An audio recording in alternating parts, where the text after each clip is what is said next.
have to make an impossible choice, an impossible choice.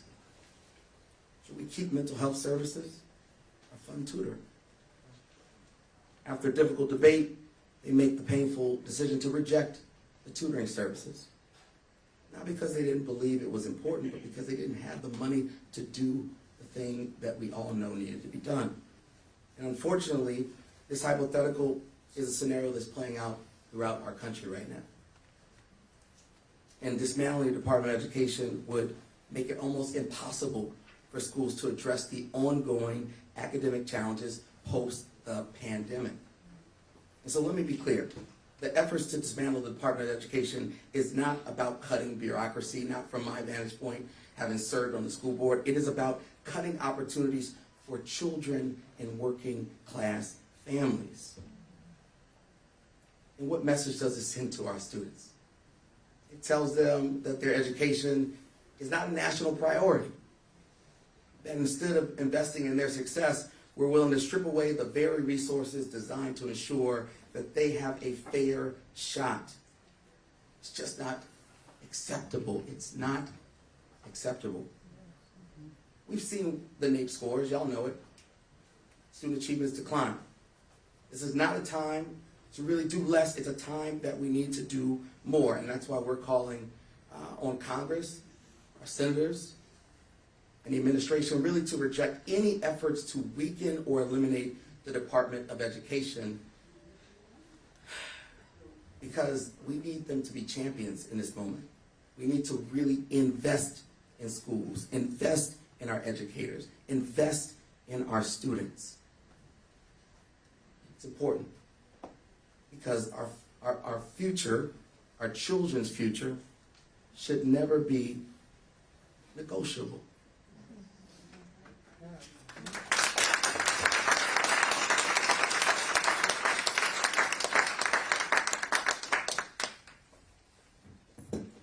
Hello. I won't say good afternoon because it doesn't feel like such a good afternoon when you're as concerned about public education as I am as a mom. My name is Jillian Rainingbird. I am an enrolled member of the Chippewa Cree tribe of the Rocky Boy Indian Reservation. I'm a mother of 3 brilliant, bold, beautiful babies. My 21-year-old baby, Monet, my would-be 12-year-old baby, Jayla, who was in a wheelchair, who's now in the realm of her ancestors, and my 6-year-old, CJ, my adopted baby. I'm here today to advocate on behalf of my girls, the disabled community, and then, of course, my indigenous communities. They all stand to lose so much. We all stand to lose so much if the Department of Education is eliminated. I come from Kansas City, where the literacy rates are at a crisis level. I recently moved back home to Montana to the reservation, and I'm now raising my 6-year-old in a public school on the reservation. Sadly, the literacy rates are just as bad. Being the mom of 2 special education daughters opened my eyes to the challenges that parents face doing their absolute all just to make sure that their child is guaranteed a quality education. We all dream about the best things for our babies, somewhere where they're respected and they're loved and they're nurtured. The thought of eliminating the Department of Education is unconscionable to me. Without national oversight and clear education standards, how can we ensure that our children are being properly educated? My concerns echo the concerns of millions of parents. What's the grand plan? There's no well thought out plan that any parents have an inkling of confidence in. Currently, the Department of Education supports about 7.4 million students with disabilities served by IDEA, which is the Individuals with Disability Education Act. Money that goes straight to the states and schools helped to teach our children to like early intervention. It's called First Steps in the state of Missouri. We all know that the Department of Education has needed more resources and funding to get kids back on track, and now the administration believes that cost cutting is the answer. Absolutely not. Our kids can no longer be an afterthought. My beautiful daughter CJ, she needs one-on-one support. She needs a caring paraprofessional. She needs one-on-one interactions with her teachers. She needs transportation as a relatable service. If you're an IEP parent, the list goes on and on and on the services that our babies need. Our story is the story of many children across the country who depend on the adults to make informed decisions on how we can best equip the next generation of our children and in the future. That is why today I'm calling on the senators to stand up to our nation's families and for the future of our children. They must reject any nomination that does not commit to protecting our public education system. Reject any effort to dismantle the Department of Education, which will just create instability in our schools. We cannot give way to privatizing education or acting in any way that would allow anything harmful to come to our children. I want to say that our babies are not for sale. Their future is not for sale. I need the senators to put on their IEP mom shirt, take their power back, and I need them to protect our children.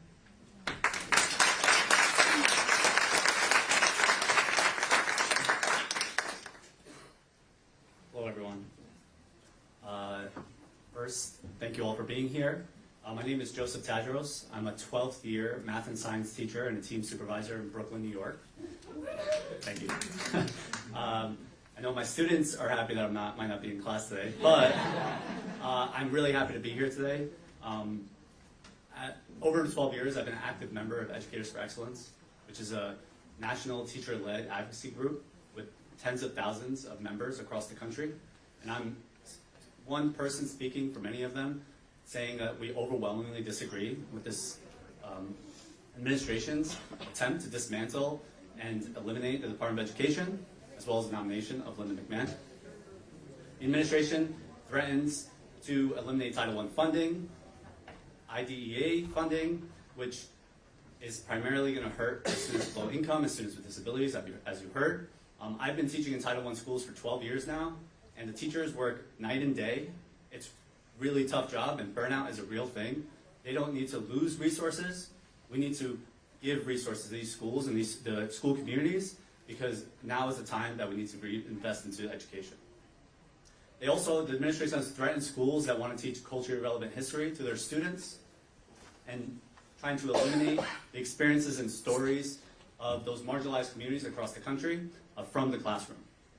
And so teachers are there every day, and the teachers are really passionate about their job, mostly because we are in front of students and we want every single student to succeed. Now, when we speak with fire, fury, and emotion, it's because we care and people should listen. So E3 did a recent survey, national survey, that showed only 20% of teachers across the country actually agree with the administration's planned actions, as well as the action that's taken thus far.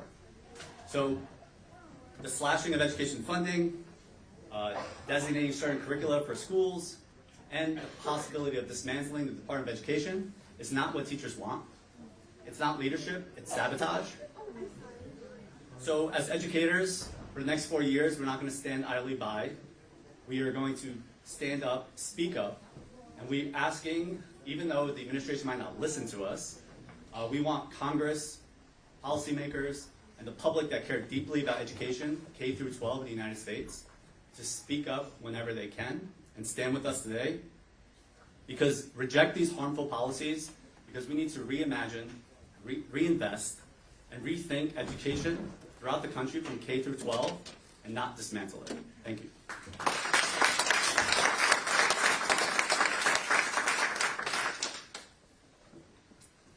Hi everyone, my name is Dr. Jennifer Lopez, and I'm a high school social studies teacher in Los Angeles, California. I've taught for over 13 years at both the elementary, middle, and now the high school level, and also a longtime member and advocate with Educators for Excellence.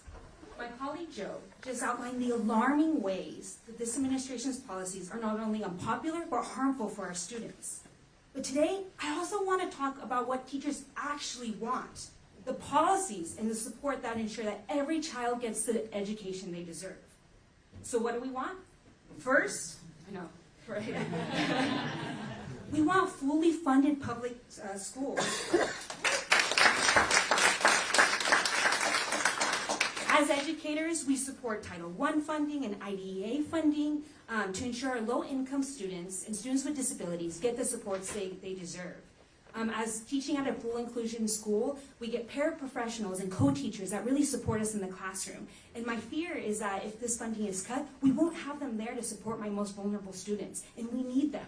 I can only imagine the more demands that will be placed on us and my other teacher colleagues. Second, we also want to safe and inclusive classrooms for all students. Schools must be safe spaces for learning, not battlegrounds for political agendas. We need strong policies that make sure our students stay safe. Furthermore, we want a curriculum that reflects the truth in our diverse society.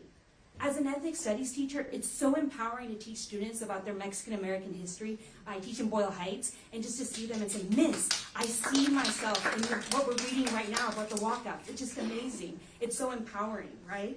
And so history is not an opinion. It's record on facts, right? And our students deserve to know the truth. In addition, we want evidence-based practices in research. High-quality instructional materials have been shown to be the most cost-effective ways to bolster student success. Yet most students aren't getting them. So let's use the research, let's use it and the data to help us support our most vulnerable populations. Furthermore, we want real solutions to student debt. Many of my teacher colleagues, friends, really depend on the Public Service Loan Forgiveness Program to not worry and have another cost. Right? Living in LA, I have to pay for rent and gas and housing, and thinking about all those pieces is really like, it's a burden. And to now know that a lot of my friends are saying, like, if we don't have this is another cost that we have to do. And teachers, we already don't get paid enough, right? So it's just another thing to have to worry about.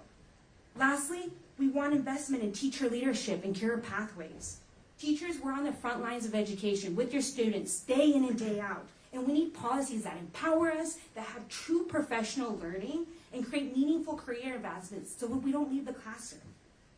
So in closing, we're here today to not just reject this administration's harmful policies, but to demand something better.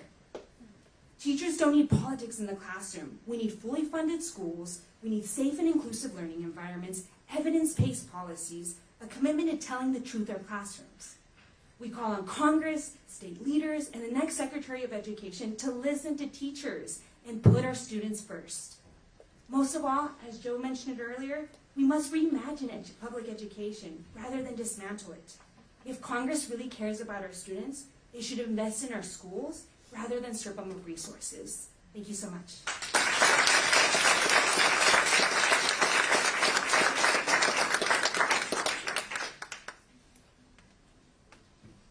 Good afternoon, y'all. My name is Felix Rice, and I'm a junior at Georgetown University. I was born in Arlington, Texas, and I grew up around Dallas, and most importantly, I'm a very proud product of public schools. And I want to tell y'all, federal education programs are the backbone of this country. They make it possible for millions of students to reach their potential, and I know that because one of those students is me. I graduated from a public early college high school at a state university in Texas. And this opportunity, which changed my life, was made possible thanks to full state and federal financial aid, including multiple federal Pell Grants. And these programs didn't just help me pay for college, they also made it possible to apply in the first place. Receiving my first Pell Grant in high school qualified me for fee waivers to take the SAT, and more importantly, for college application, it would save me thousands of dollars. If I hadn't gotten that, I would have had to take out a loan just to apply to college. But instead, I was free to apply to every school that I dreamed, including Georgetown, where I very proudly attend today.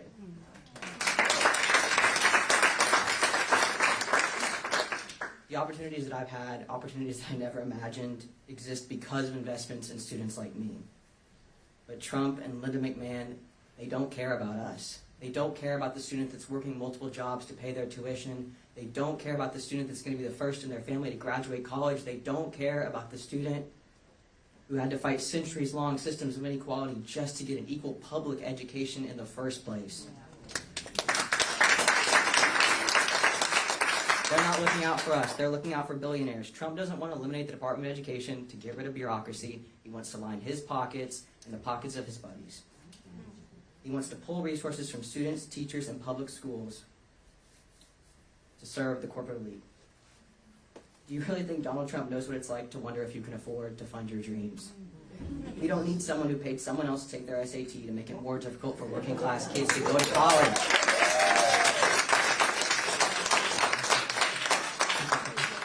This is an all-out assault on low and middle income students. It's about limiting opportunity for real kids who depend on programs like the federal Pell Grant to fund their education, students who deserve a chance at success just as much as those who are born into wealth.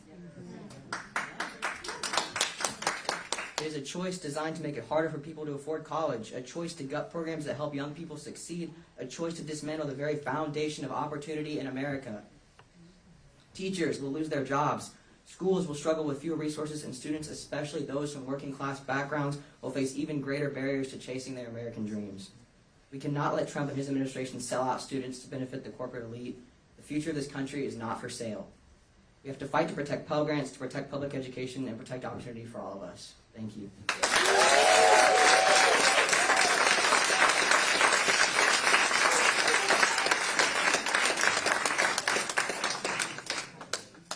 Amen. We can all go home now. Class dismissed. Good fun. Thank you for your heart and for your passion and what you're doing. I'm the last speaker. I'm also very clear. I'm the least important speaker here. Hearing from students, hearing from teachers, hearing from parents. That's what this is all about. I appreciate all of you. Hopefully your class will understand you missing a day. Heck of a lesson to come back and talk about tomorrow, what you guys are doing. But this is sort of who we are. And I want to say a couple things and sort of open up to your questions. First, Senator Murphy had to leave. I can't overstate how important he is to our country right now. As we search for a center of gravity, my personal opinion is he's at the center of that. He understands what's at stake. He is not an alarmist guy, but he knows we're at a critical juncture, not just in education, but for our democracy. He's fighting every day, every second to help us. So whatever we can do to support him, we need to do this.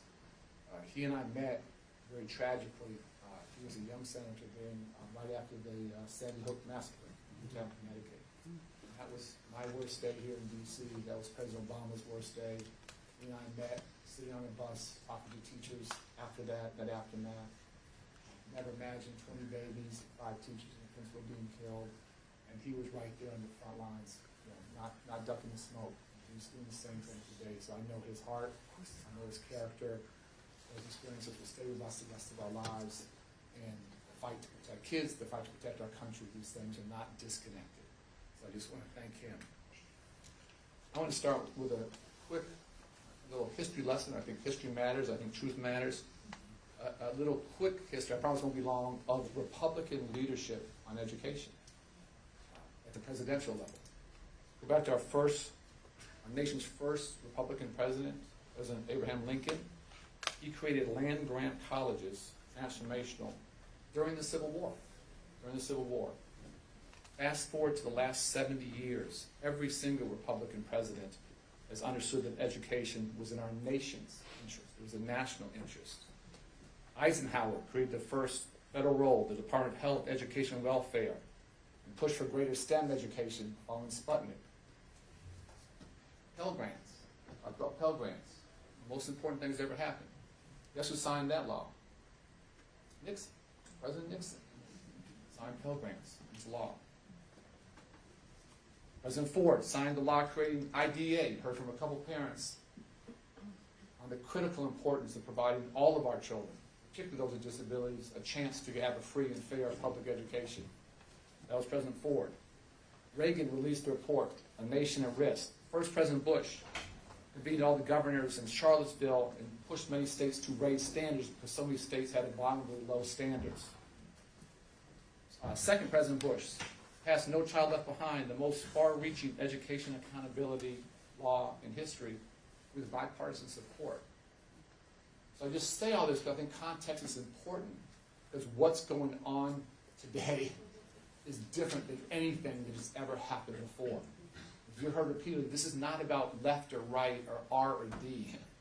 That's not the fight today. Education should be the ultimate bipartisan and nonpartisan issue. What's happening today is an assault on public education. And we can't sugarcoat it, we can't deny it, we can't run from it. Unprecedented in our nation's history. We can agree or disagree with anything any of those presidents did, anything Democratic presidents did, anything President Obama and I did, but none of that was an assault on education and creating opportunity. This is fundamentally different in our nation's history.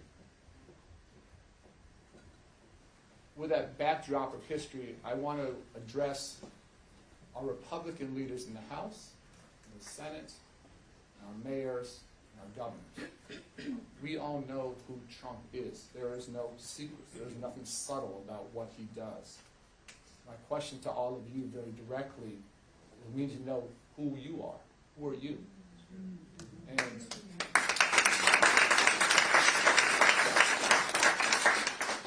we all took an oath to serve the public.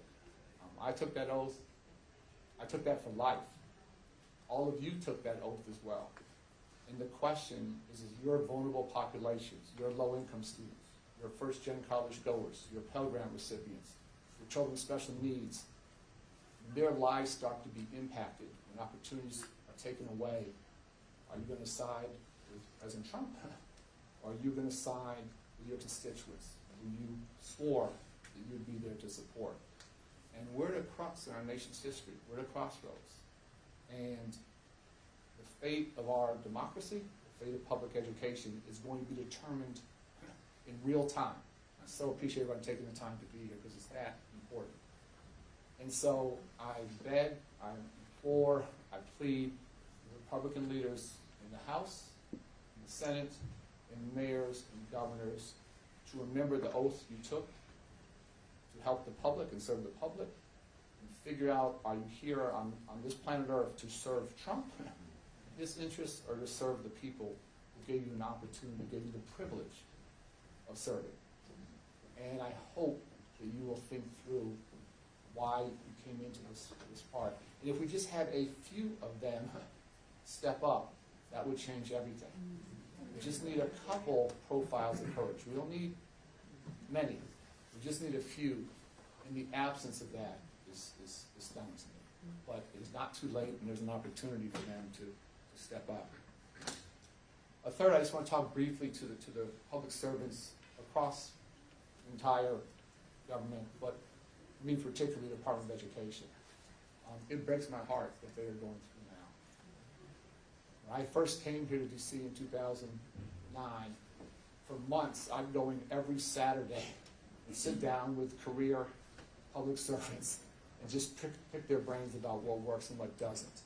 Their expertise, their knowledge, their passion made me and my team better. Nobody's being paid overtime, nobody's getting meal, but for months, 9 to 1 on Saturdays, I would just sit and listen. And I had lots of what I thought was great ideas, and a few they said they were great ideas, and many said, Arnie, that's a terrible idea. And we tried that in 1980, and we tried that in 1990, and it was disaster. And I listened very, very closely to them. Everything we did, they helped to shape. You critique any policy, we had no crises of integrity. Never a penny went somewhere else or where it shouldn't go because they were there. And to imagine anyone coming into a federal department and lose all of that knowledge, historical expertise, and passion, that terrifies me. I can't imagine what I would have done without that infrastructure there. And to see them being demonized and villainized is mind-boggling to me. These are smart, passionate, committed people who have dedicated their lives to education and to serving. And to not benefit from that wealth of knowledge does anyone trying to serve in our children's country a huge disservice, a monumental sort of self-wound. Don't understand that.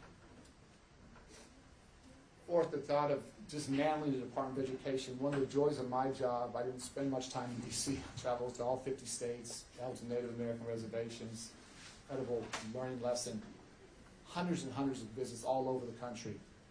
Never once did anyone say, don't come to my state. Never once did anyone say, go home. We could disagree on stuff, we could agree on stuff. Everybody, 100% of hundreds and hundreds and hundreds of visits, they wanted a partner in the Department of Education. Parents and students and teachers, universities, early childhood. They want someone here to listen, to partner with them, and to help them fight for their kids. I know that hasn't changed. People didn't care that much, left or right, R&D. They wanted a partner in D.C. to fight for their kids. That's the mentality out there. This idea of returning things to the states Again, just a quick history lesson.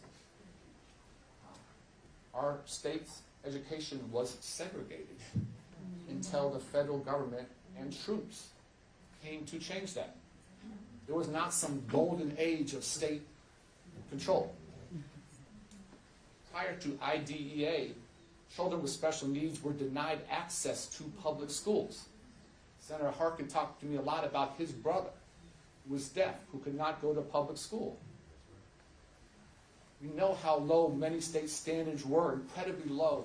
And we have low standards, who gets hurt? It's the vulnerable kids. The elite kids are going to do fine. It's the kids who are being lied to and their parents told you're on track to be successful, and you're not even close. That's who gets hurt. So having a federal role to force states to integrate, to force states to educate all kids, to challenge states to raise standards, not lie to them, critical federal role. And to act like we can just walk away from that and things are going to be okay, that's not what history tells us. That's not what's happened. Final two things. I heard there's some chaos at Linda McMahon's confirmation or nomination hearing.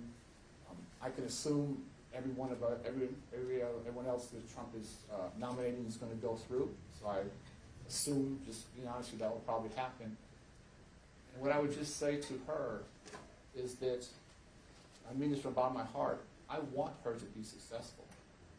I have no desire in her failing, because if she fails, our kids get hurt.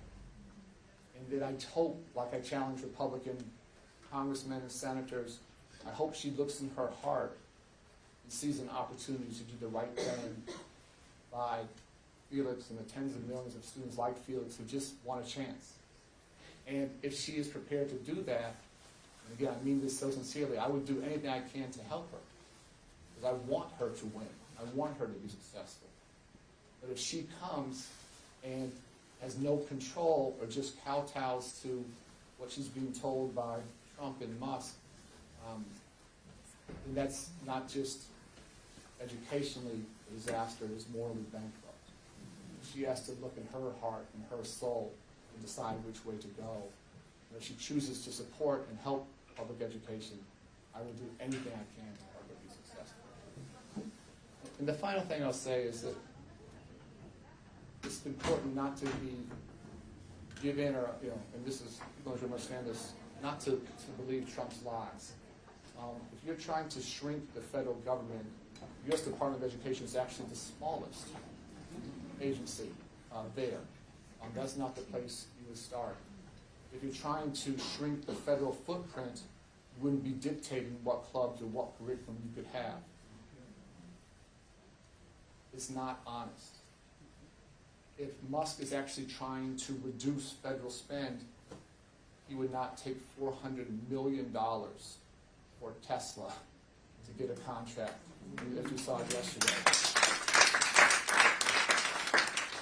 So this is a grift, it is a scam, it is a fraud, and it is an all-out assault on public education.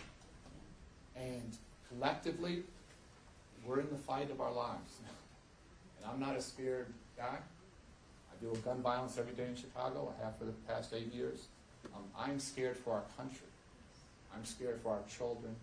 I'm scared for our democracy.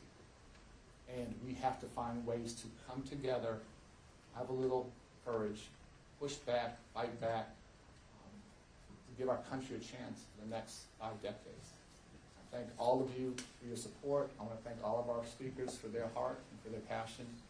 And together, despite the real fear I feel, I'm not going to sugarcoat that, I deep down have a lot of hope. We have so many great people here in this room and across the country who want something better for our country. And collectively, we got to win. Thank you so much.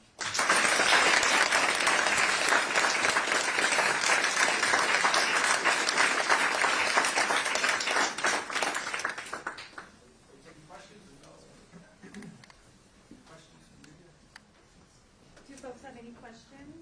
We can do full aside. As folks think. Okay. Thank you so much.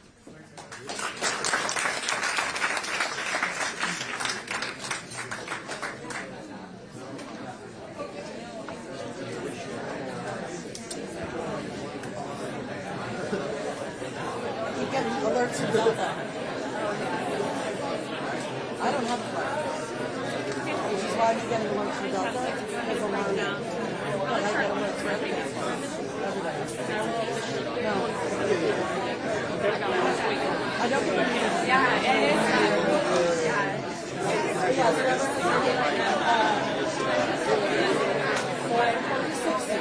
flight time's changed.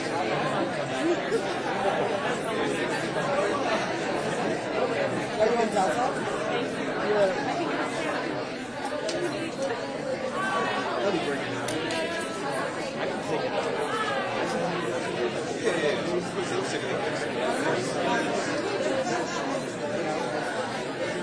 I'm gonna see if any of my people are getting pulled aside.